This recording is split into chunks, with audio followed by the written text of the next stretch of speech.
What is good, YouTube? It's Aaron back here with the channel, and today we are going to be doing another gameplay review. This is me on Kaisa versus a friend of mine on Teemo. We did a testing session earlier today, getting ready for Houston. I've been in the lab, trying to prep. Ironically, not even with Kaisa. This was just a matchup that he wanted to prep, and we had it handy. So yeah, we're gonna hop right into it. Yeah. We will go over a fair bit of, obviously, just like gameplay, trying to play well. This is the Teemo list, I believe, that won the Rift and Runes cash tournament yesterday. And this Kaisa list is, I think, probably something that I've been working on, a little more aggressive focused. And there's definitely some mistakes to be aware of from my perspective, because that is obviously what I'm the most aware of. So we mull our top end, and I apparently don't know how to show the camera in my hand. It was, we can scroll back real quick. Recall Ravens two students, and a watcher. Let me make sure this is up to the correct speed. Yeah. And yeah, we start on Dreaming Tree, and I forgot what the Teemo one is, the high 2 battleground. He plays Teemo passes. In terms of battlegrounds, I've kind of been up in the air on what I like in Kaisa. I'm pretty sure I'm going to cut Tree. There's just so many other decks that take better advantage of it than you. So I figured probably not worth the inclusion, but I just didn't have the other battlegrounds on me to play, and this was kind of how the deck was built, with like 3 recalls and maybe some other options. There's Void Seeker in the list, which is generally in there to some capacity. I'm playing 3 currently. I think it's a card that the 4-point threshold I think is very important to hit, especially in the mirror match with cards like Hopeful and Kaisa. So being able to threaten that for only 1 card is very important. Also keeps your hand size, which is something that can be an issue at some points, obviously. So yeah, our hand at this point, we got Seeker, Recall, Watcher, and Stupefy, it looks like. The game 1 Dreaming Tree Stupefy combo is obviously just absurd, though. And you're going to see me have to babysit my boy Alan the entire game. He forgets to put points everywhere. He plays our Void Seeker very well. He connects with Teemo and then plays Monk straight to the battlefield and sets up something. And I went from my perspective, I played Student up to Tree to try and cut him off from playing multiple hiddens, which I think is probably not a bad idea, but probably not. I'm not sure how this ends up playing. And I think I remember playing poorly in this situation around here, so we'll see how it goes down. So he bounces Teemo back to hand with Teemo ability. We draw a Falling Star for turn, and I think you can argue to just Falling Star the Umber Monk on board. Probably one of the better options, to be honest, in hindsight. And then you can, I think in this matchup, I prefer to not accelerate. Like, this deck isn't going to apply too much pressure to you. Obviously, like late game, there's like Mundo and then potentially Ride the Wind. But you need to be applying pressure, but this deck also, like, outside of Mundo, does not really do too much to you.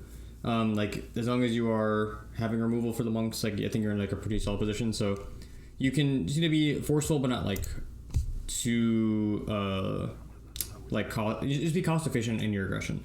So here we've got Void Seeker, obviously, which I'm holding up for, I think, probably like a pretty poor decision. Like, I should just like be doing this proactively, probably, to force out the monk. I should be like probably withdrawing the student here. Like, the argument here is, I think, like, if he swings in, you get like student trades with the monk, but I think it's just like a pretty inefficient use of resources.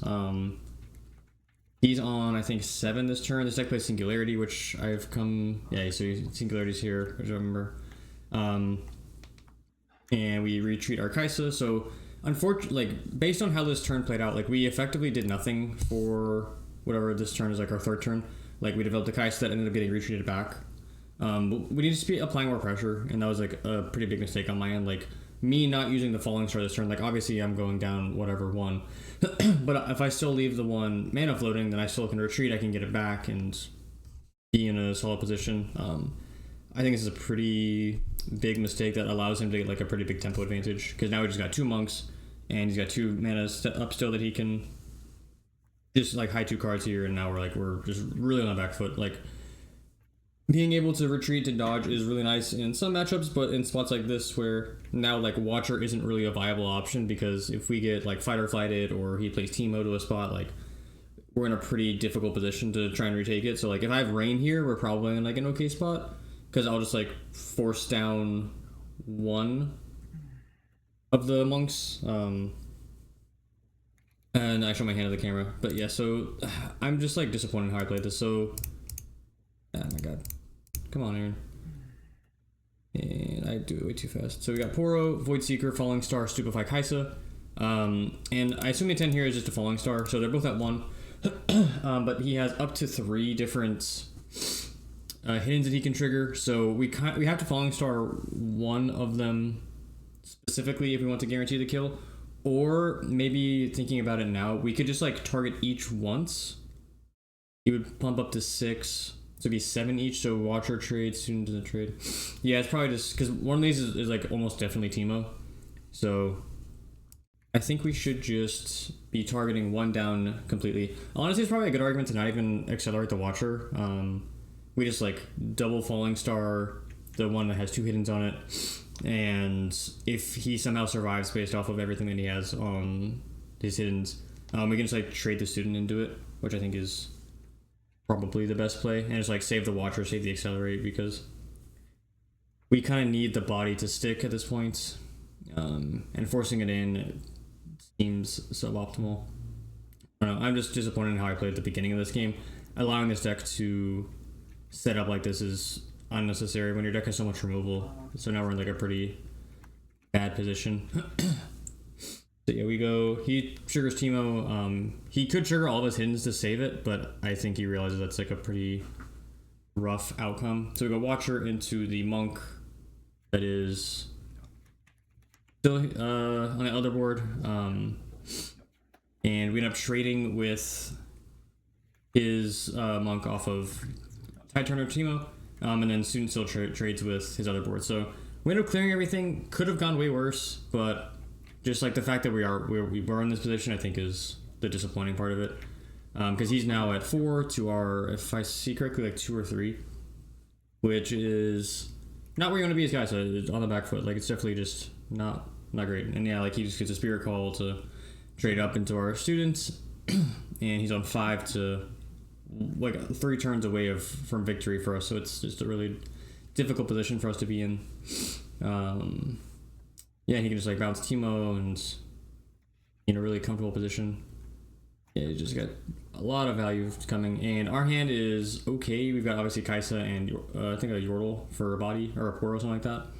So we have bodies, but we don't have a lot of card economy to justify our slow start. Like if we have like 8 cards in hand here, like we're probably like, we can be like, okay, we can grind this out a little bit more, but we are on the top deck over the next couple turns. So hopefully we get some cards that are useful. He gets a hide in, and yeah, he bounces the Teemo, so decent chance that's Teemo. Obviously it could be like a Consult to Pass just for him to maintain card advantage. And here I think going Kaisa into Dreaming Tree is probably a good idea just to make sure we have points. So yeah, we're at 3 points. So we don't, as long as we just get to an even point total this turn, I think we're in a good spot. So go Kaisa into 4. Yeah, we got to draw off. And now we have 4 left. I think just developing in the back here, maybe leaving out enough for a recall is solid. And yeah, it's probably, I think I've got like Poro and Noxus hopeful.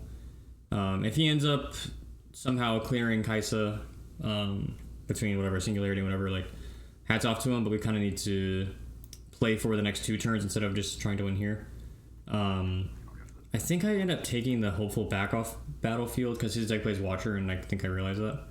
And my hand has Stupefy, Smokescreen, Void Seeker, so okay, not great. Okay, then he has Singularities, which is rather inconvenient. Watcher is a way bigger punish, and playing Hopeful there I think is a mistake. Because I don't actually know what, outside of Ride the Wind, what Accelerate the deck has. I guess Sprite Mother, but like Kaisa on its own survives that, so probably just a bad decision on my part. So he goes Yordle. He's at 6 points now off of the defend, which is rather bad for us. He can now potentially win the game next turn. So we have to try and score 2 points this turn, and I don't think I have Accelerate to really make that happen. So we go Poro into the Yordle, with the intent of Smoke Screening the Teemo, or Void Seekering it, whatever. We draw a Cleave off of the Stupefy. And he's playing a little faster. He's not. We're both still like trying to understand the rules, the combat mechanic of like actions versus reactions versus when does damage get dealt. So I have to make sure that he's aware that we still have like opportunities to do things. Like battle just doesn't instantly go to like the Yu-Gi-Oh damage check or whatever. Like you still have a lot of potential plays you can make. So I choose the Void Seeker. My intent is to pop the Teemo here, and we'll trade up into the board currently because I think I stupefied his Yordle, if I remember correctly. So yeah, we are currently up whatever 2 to his 1 if this goes through. He stupefies my Poro. I think he realizes that it's a mistake to do so because he doesn't want to deflect, so he just like wants to stupefy his own guy. I think he's at a mana level to where trading the Poro is probably just better, or like forcing another card on my hand, which he chooses not to do. So I think it's probably mistaken from my perspective, but I don't know his entire hand, so I think just like forcing the trade through at that point is better, or like burning a card when I'm already kind of low in card economy. And this is a spot where cleaves and retreats are like not fantastic. Ideally, if I had more units, I could be trading for Dreaming Tree draws, but I kind of had to force the Yordle off the board. So here I retreat to bounce Poro and play it back, just so I don't get cheesed by anything. And I obviously forget to play the retreat. But yeah, obviously it ranks me as well, so the goal is to just have a high rune count for the next turn when I hopefully draw a playable card, and then also get Dreaming Tree draws the next turn. He goes stack deck, and from this position it is very difficult for me to win. He has like just a lot of cards, and I have very few units. So this was where I probably could have been a little bit more careful. The second Singularity was really, really good against me. I'm not sure if it was something I should have played around better. Obviously, I should have not put the Hopeful up on board to play around Watcher, but the second Singularity where I tapped myself out, and then unfortunately from there just like drew a bunch of cards that weren't super useful, is a bit unlucky. But I think if I'm more aggressive in the other game, I probably get another draw for Kaisa, and I get deeper into my deck. So, and I'm probably able to like save the Watcher in a little bit better of a position. So obviously these top decks are inconvenient, but I think this was a very winnable game from my perspective. So we're up to 11. We go Poro, now we're at 6, and we get 2 draws. We have like I think double cleave, which is just really unfortunate card in the situation, and then I think a Cathian Rain and something else. So I think I have to rain here to not lose, but I don't draw another unit, so it doesn't actually matter. Like I'm still 2 turns away if I don't draw a Darius off the top, so rather unfortunate sequence of events, but probably something that was avoidable in the grand scheme of things. I would just whatever, send like 4 wherever, and then he tries to Gus, and I'm like, hey, stop cheating me, dog. It's only on the battlefield, so luckily he doesn't get to keep all his resources.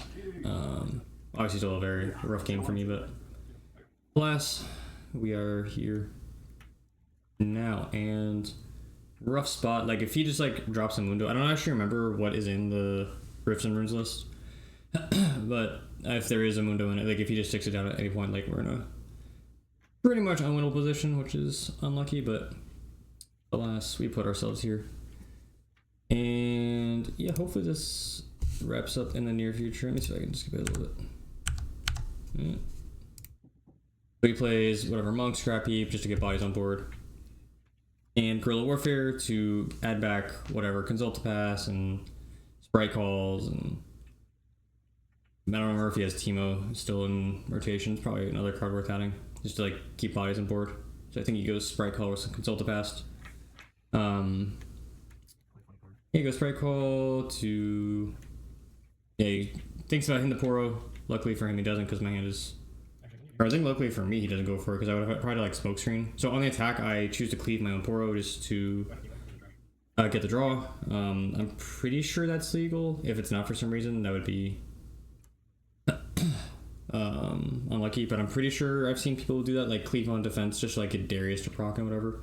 I don't think the assault distinguishment or whatever is super relevant to the activation. And then now my hand is like Rain, Smokescreen, Yordle, Cleave, Recall. And he's on 6. I think he's on 7 and didn't get the point for the Sprite Call capture, but I don't remember. And we just ran again to try and white board. 2 on the call, a lot on the Monk. you have to like guarantee you kill the monk here, which is unlucky. He tide turners and he just wants to get the tide turner like out of base, which is or out of the battleground, which is a good decision by him. And then I think he triggers another guy. Consult the past. Yeah, just draws 2. That card is really broken. It's the deck that I've been playing other than this and a lot in the recent times was Blue Victor, which I really like. I think that deck is neat. Really difficult to pilot, I think, if you're trying to like play it very well, but I think it's pretty rewarding if you're able to play it at a high level. But it also just has like some consistency problems, and it's a very power hungry deck, so I'm playing the steals, and those are inherently a bit difficult to make work. And then he's at the Watcher for accelerates, and we lose. And here I'm disappointed that I didn't draw units, but at the same time, like in real time, I was like, yeah, like I probably made a mistake this game. So that was one of the main reasons why I wanted to do this video, was to figure out where I did wrong. So I needed to be more aggressive early and defend my units a little bit better, and just don't let him get that massive setup. And this game starts 30-30 right here.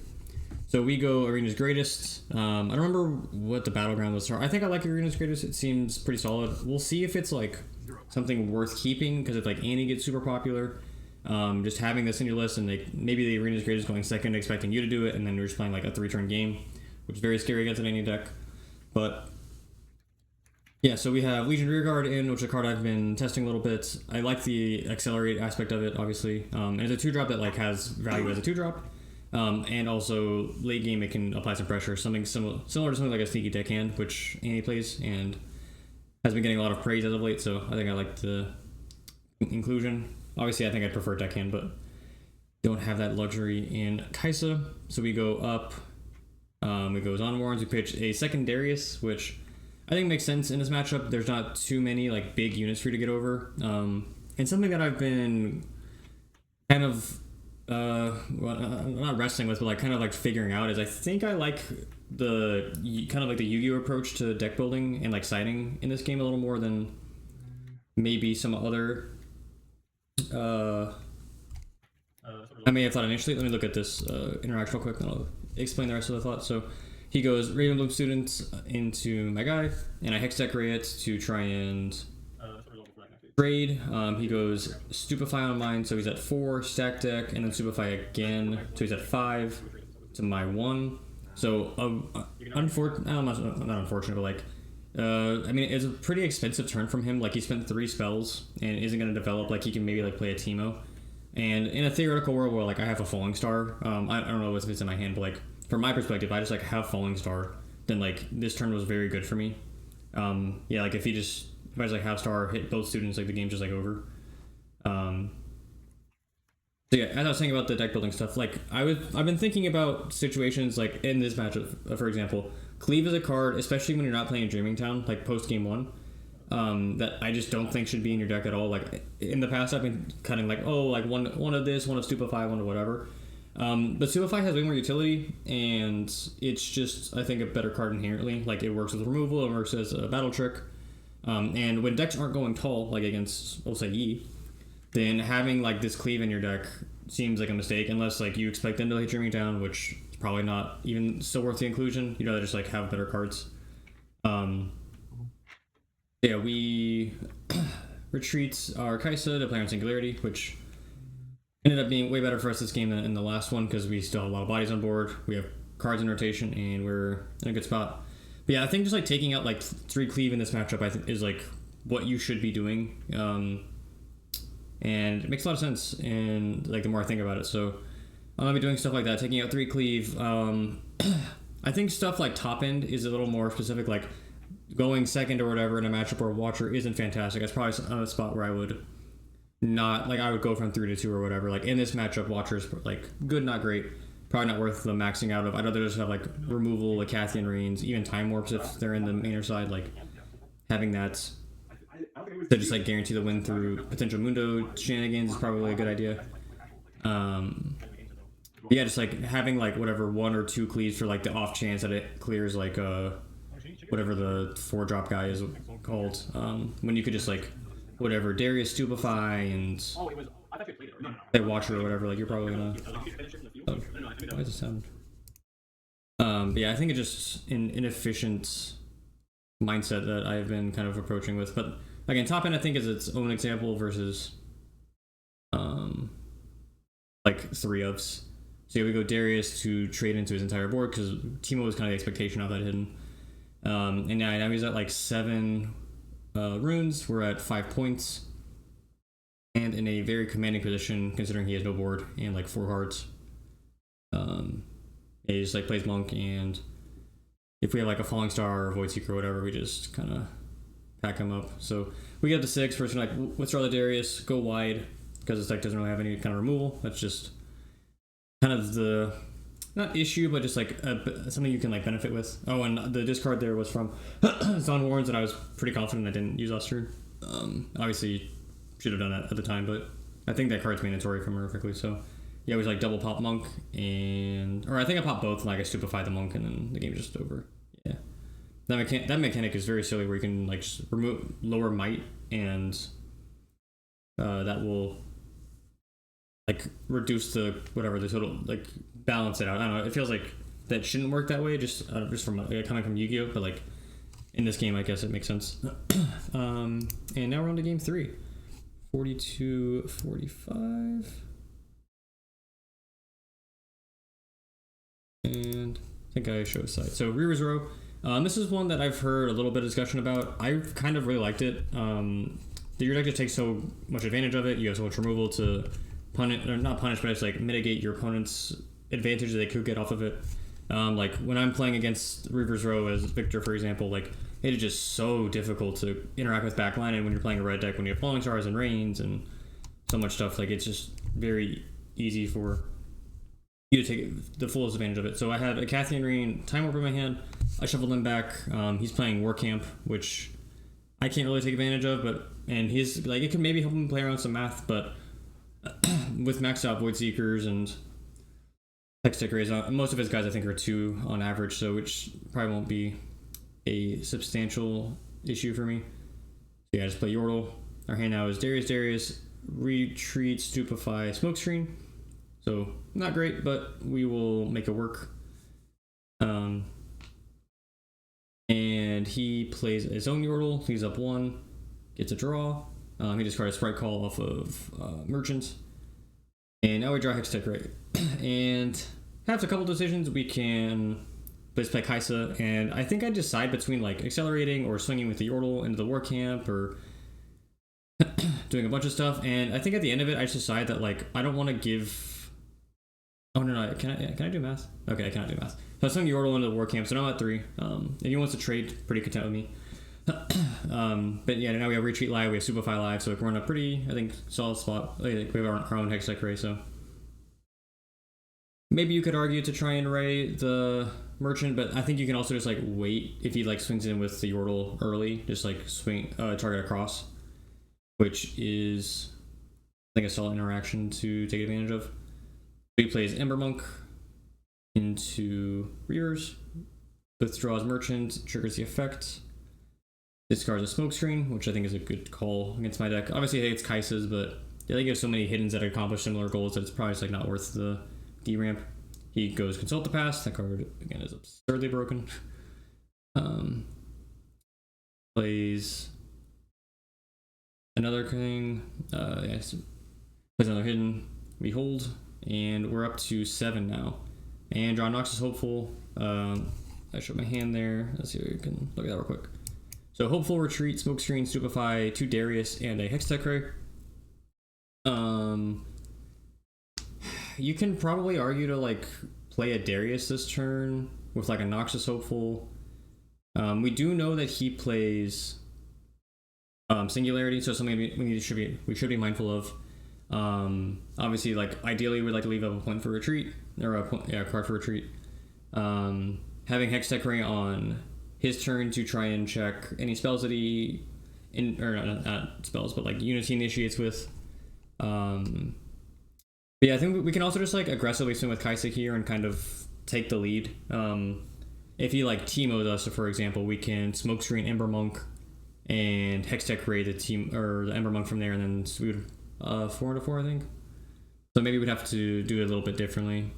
We have Stupefy. So we could commit a lot of cards to winning this battlefield this turn, which I don't hate. We'd probably still get Noxious Hopeful down at the end of it. We can argue to just play a Darius in the backline. I think I wanted to not deramp because I did have Time Warp in the deck, obviously, along with the Catkin Ring. So just having those cards accessible, as we draw them, I think is important. So I think I wanted to avoid deramping this turn, but I wanted to put the pressure on, as I learned from game one, just kind of sitting back and letting the Teemo deck develop is not a great, especially if they're playing any top end at all. Mundo, some people probably playing a Gross Thunder and whatever. And here I am explaining how the trigger mechanics for Reaver's Row works. For those who are unaware, you have to declare attacking and defending triggers in the beginning of the battle, and then if he chooses not to activate the trigger, then we are in combat, or showdown I think is the game's term. So he has to decide to use Reaver's Row before, and then if not, he will then be in a showdown. So he goes to use Reaver's Row and then chains the draw card. So we get to conquer for free, which is best case scenario for us. We withdraw Yordle. We're at 3 now, so odd number, not my favorites. We draw off of the second Yordle.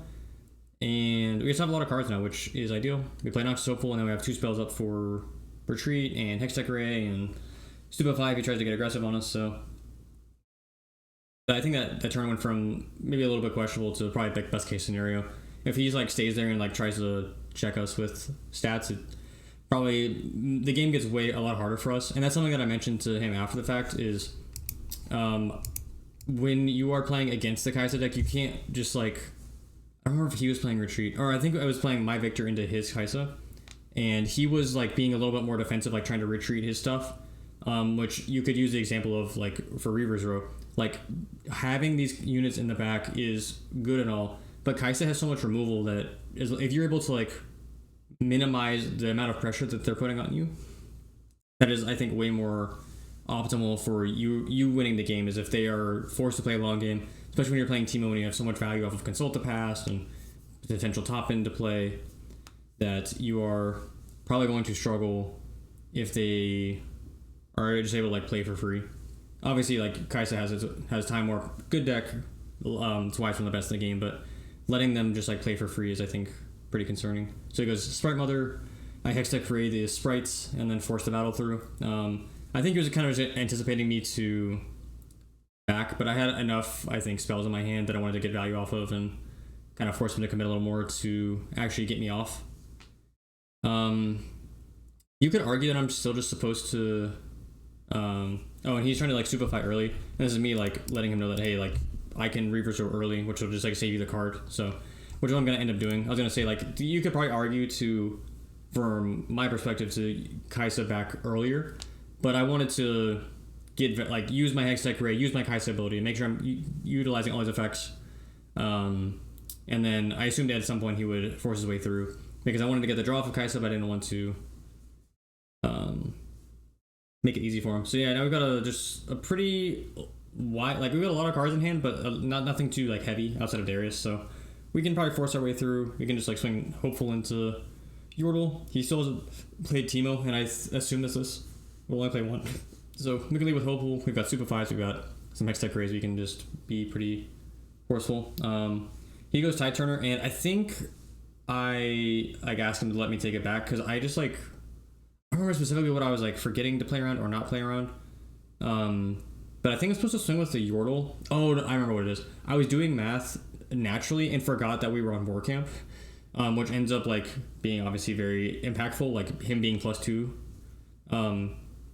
So we end up restarting this entire battle, because if this was a normal battleground, the battle was as I expected, but whatever, he was over War Camp, I didn't recognize it. So I swing it with 2, obviously one with tank, so now my Hopeful is substantially more likely to survive. So it is the exact same thing. He's up to whatever, 3, 5, 7, so he's at 10 total, and I am at 8, if I remember correct. 5, 3, yeah, 8. So he smokescreen his Monk, so now he's down to 6 total, and 8 into 6, but I'm at a total to where Yordle will tank the initial 3, and my Hopeful will still survive, which is the best case scenario for me. So I only use my Yordle, I get my Hopeful, I get my point. And you could argue I'm supposed to stay on Odd here, but I just want to get the free draw off Kaisa. Obviously we're on Reaver's Row, and we draw a Falling Star, which probably just like locks the game up for us. Like, maybe not, it's probably not locked up. Like, we're in a very commanding position where he's going to be on 9, so he can't Mundo right the wind or anything like that.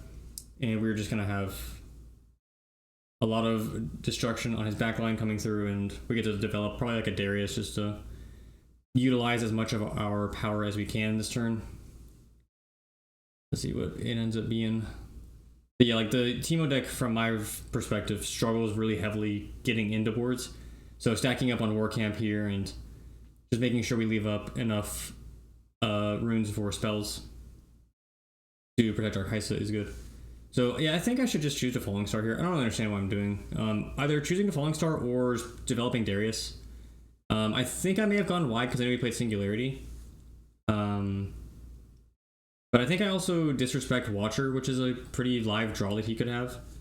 So yeah, I don't really know what I'm trying to do here. I think all these plays like that I'm saying out loud are way better than what I've done in person or doing game.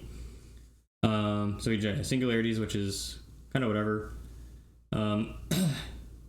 We retreat the Kaisa just to get it back in rotation, and yeah, this should just definitely like be a Falling Star spot. Like if I have a Catherine Ring and I want to force him to like Watcher and then I just get to like wipe the entire board, I think that's reasonable, but I'm pretty sure I don't have a Catherine Ring, so this is just inefficient use of resources, which I am not a fan of. So he gets his points, he's up to 4 now, so he's also in an odd number, which is probably like best case scenario for me. Like he's still the same amount of turns away as me, but I'm 1 up on like tempo turns, which is where Kaisa wants to be, obviously. And then because you have Time Warps in your deck, which can just like cheat out that last point if you get to an awkward spot. Yeah, and we're kind of just in control. He's got 3 runes up. We're at 6 power on the battlefield. He could swing in and be at 7, but it's very unlikely that he wins considering I have 2 runes up. He ends up committing into it, which I think he may have to. So we just go Stupefy on, I think, the Sprite Mother, and I think that guarantees that we, like, if he plays something like, what's the Sprite Call? We would still guarantee clear the 2 units, not that he doesn't get to play on board or play in addition to it. He goes Guerrilla Warfare here to get cards back. Obviously, Consult the Past and probably Bright Call. I think that card's very good. Something that I was pretty low on initially. Same for Sprite Mother, especially in the Kaisa deck. I was like, oh, this is so expensive, and the power cost is not worth it. But like the more I'm learning about the game, I think like the tempo of the card is very worthwhile. So we avoid Seeker, his Merchant. I think we can just like play a Kaisa or a Darius onto Reavers and get the 6 point, and then just, you know, kind of call it a day. Yeah, so Kaisa, Reavers, he has 1 up. Nothing I can think of that really mitigates this. There's no Gus or whatever. Yeah, just playing Noxious Hopeful, and yeah, between like the Darius in our hand. Yeah, my hand is at this point, I think, do 2 Darius, 3 Falling Star, which is hilarious. But that's also just like another reason why I should have just Falling Star the turn before. Like, I just have another one in my hand. Like, there's no reason to get cute and just like let him do whatever he wants to do. I need to be more aggressive with these cards and minimizing, yeah, like when there's a War Camp on the field, like letting him have a wide board in the back just is an impressive error. I don't know. This is at the end of whatever a 4-hour session, so I can give whatever excuses, but if you're planning on winning a regional level event, then you have to be playing well for even longer, so I gotta work on that. So he is on 8. He could play 2 Sprite Mothers. I think to like 4, like just commit to this, yeah. And I think I troll him and just show him like Darius Falling Star or whatever, and he ends up conceding. So yeah, I think this is definitely a good matchup for Kaisa as long as you are playing well, which I obviously didn't game 1 and ended up costing me, but yeah, I mean, this is why the Kaisa deck's so good, right? Like, it's like having removal consistently, and the Teemo deck is not bad. Like, I think a lot of the cards read really well. Like, the Teemo leader is strong, the Teemo character is strong. You just like really struggle to like get into boards. Like you have so much card economy with Consult to Pass and stuff where you get so much value off of your leader ability, but I think it's just a really big struggle. Like if you could have the double hidden battleground multiple times in a match, like honestly the deck may be a little bit better. Like that game feels the best for the deck, but overall I think it's just a little too underpowered at the moment. Just with the current card pool and the ability to crack through boards is too difficult. So yeah, if there's any other decks you are interested in watching, let me know before Houston. I've got another match of Victor versus Kaisa I may post. But yeah, thanks for watching. Like, comment, subscribe, and I'll see you in the next one.